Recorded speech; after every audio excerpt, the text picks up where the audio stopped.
Hello students, कैसे हैं आप? आई होप आपने मोशन चैप्टर पढ़ा होगा अभी तक। इक्वेशन ऑफ मोशन मैंने लास्ट क्लास में पढ़ाई थी।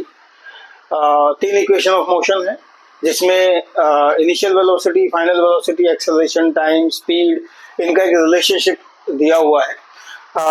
उस उन तीनों इक्वेशन ऑफ मोशन को आपको अपने फॉर्मूला चार्ट पे लिखना है, आपको उनको याद करना है। उनके बेसिस पे जो आपके न्यूमेरिकल्स हैं वो आपको करने हैं। कोई डाउट हो तो प्लीज मुझे कमेंट सेक्शन में लिख के बताइए।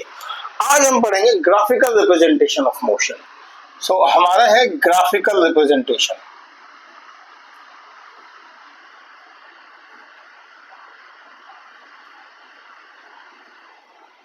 ऑफ मोशन कि हम फॉर एग्जांपल कोई कार मेरी चल रही है, मैंने स्टार्ट किया इंजन, मैंने एक्सेलरेटर पे पैर रखा, गाड़ी आगे मूव करना शुरू हुई। 5 मिनट में मैंने करीबन करीबन 2 किलोमीटर का सफर तय किया। उसके बाद मैं अगले 5 मिनट में शायद हो सकता है रेड लाइट भी है, बीच में रुकूंगा भी, ब्रेक भी लगाऊंगा। मैंने आधा ही किलोमीटर कवर किया।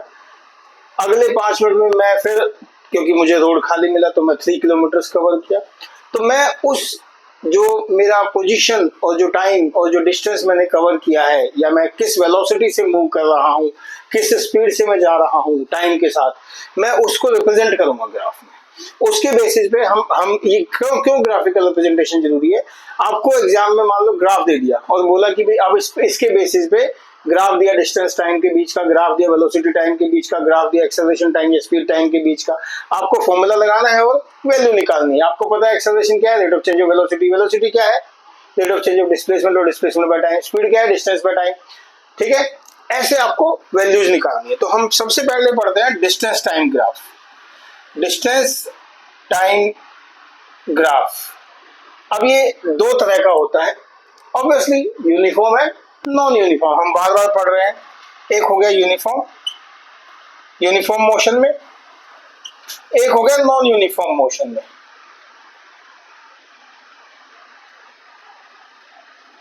ठीक है बच्चों, डिस्टेंस और टाइम का ध्यान रखिएगा।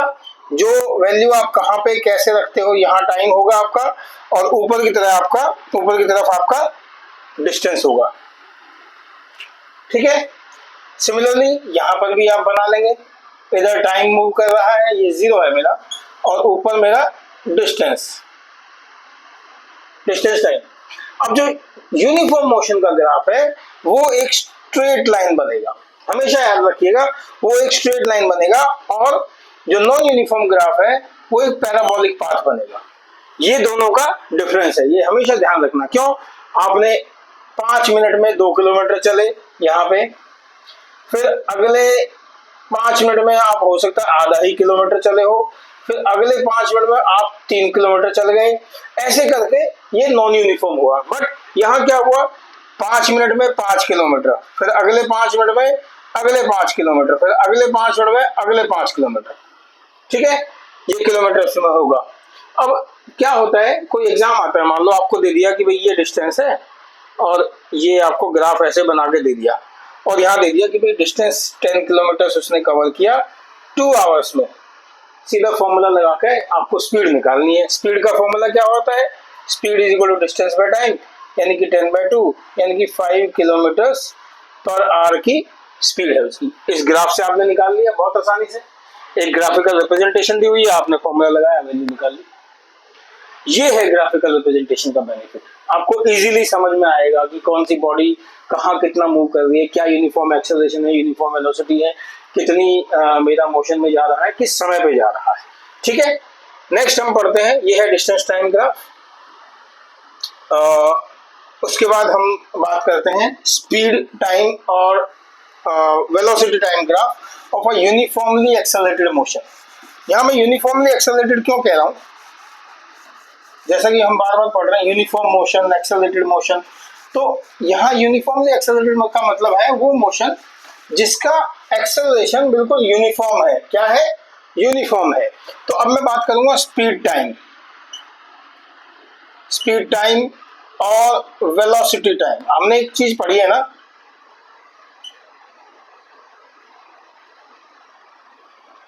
बच्चों एक चीज हमेशा ध्यान रखना, स्पीड और वेलोसिटी में सिर्फ एक ही चीज का डिफरेंस है और वो है डायरेक्शन।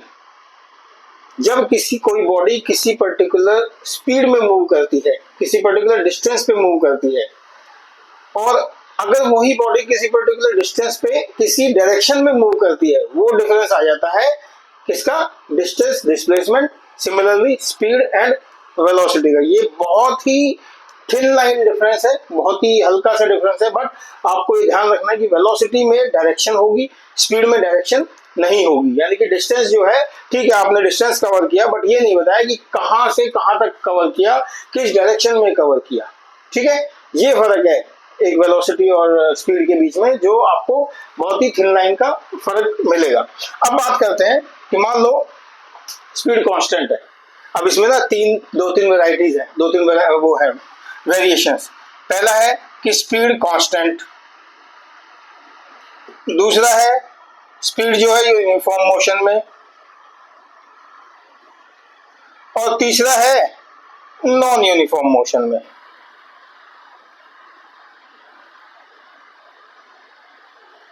ठीक है, अब जब पहले हम इसकी पहले की बात करते हैं, मैं एक ग्राफ अभी बताता हूँ, बाकी दो graph uniform non uniform same distance वाले ही रहेंगे। जब स्पीड मेरी कांस्टेंट है, ये मेरा टाइम है और ये मेरी यहाँ पे डिस्टेंस की जगह स्पीड है। ठीक है, यहाँ पे मेरी क्या है? स्पीड, कांस्टेंट स्पीड है।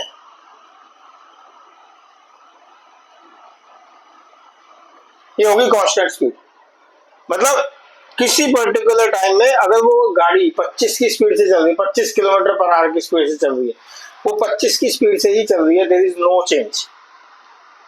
ठीक है बच्चों, देयर इज नो चेंज। अब हम बात करते हैं यूनिफॉर्म मोशन की। यूनिफॉर्म मोशन का कैसा होगा ग्राफ? सिंपल, सेम जो डिस्टेंस टाइम का ग्राफ है, किसी यूनिफॉर्म रेट पे। पहला है यूनिफॉर्म और यहां है नॉन यूनिफॉर्म।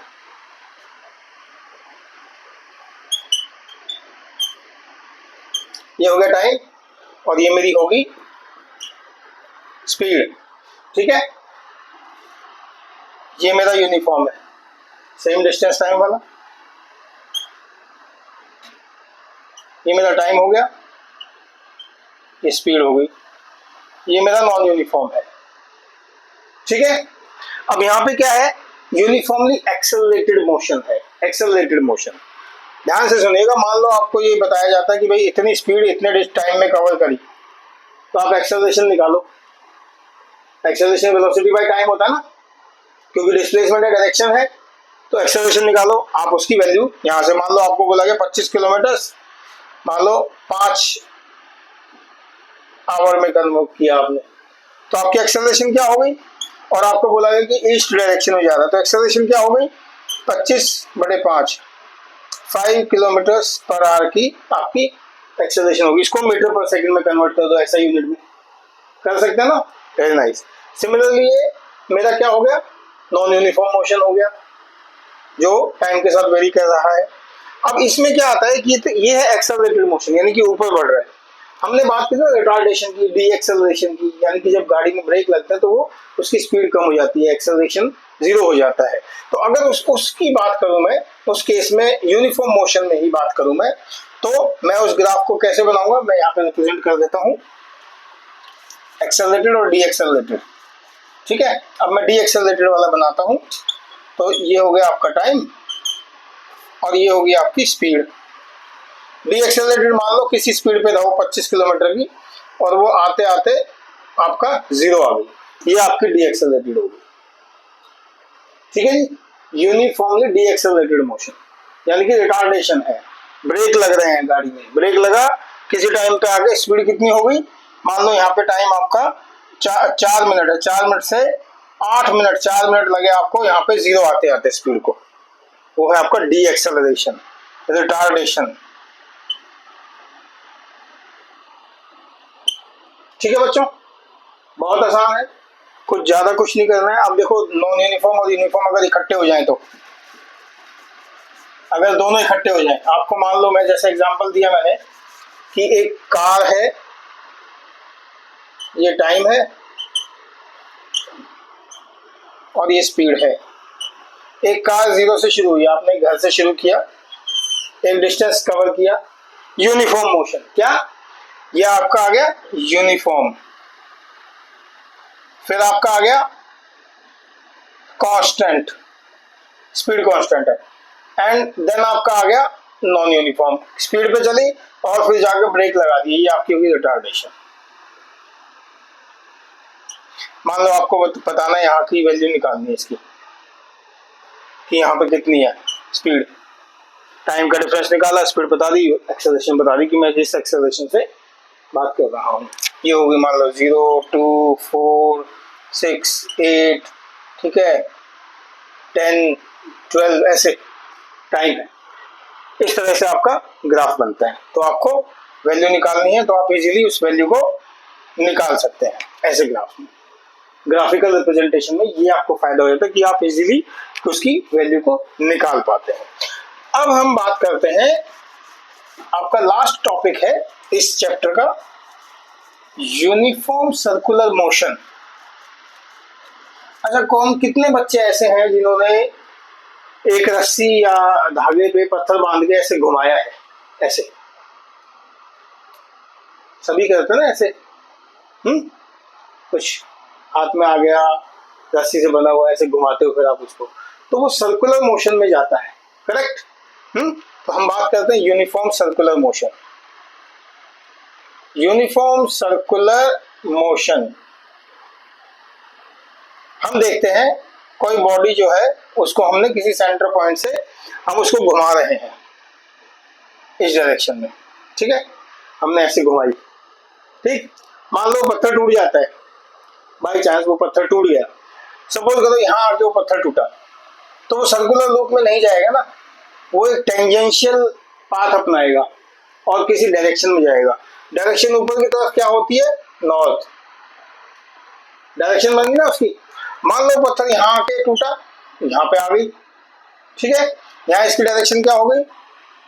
ईस्ट। ईस्ट है ना, ये ईस्ट, वेस्ट, नॉर्थ, साउथ, ऐसे अगर मैं बात करूँ तो इधर इस डायरेक्शन में। तो आप ये देखेंगे कि जो भी मेरी बॉडी इस मोशन में मूव कर रही है वो अपनी एक अलग डायरेक्शन बना रही है। अगर वो वहां से किसी पर्टिकुलर पॉइंट से टूट जाती है, पर्टिकुलर पॉइंट से बाहर निकल जाती है उस सर्कुलर मोशन से, ठीक है, तो वो यूनिफॉर्म एक्सेलरेशन है जिसमें मेरा चेंज ऑफ वो वेलोसिटी है विद पर्टिकुलर टाइम, तो वहां पे मेरा एक्सेलरेशन आ जाता है और चेंज ऑफ स्पीड भी है। हर उस पे चेंज हो रही है ना, यहाँ पे सर्कुलर पाथ में, ठीक है, कंटिन्यूस एक फिक्स उसमें आ रही है, यूनिफॉर्मली चेंज हो रही है। नाउ इसको निकालने का एक तरीका है कि अगर इसकी स्पीड निकालनी है सर्कुलर मोशन की, ये मान लो रेडियस है r किसी पर्टिकुलर टाइम में, तो सरकमफ्रेंस ऑफ सर्कल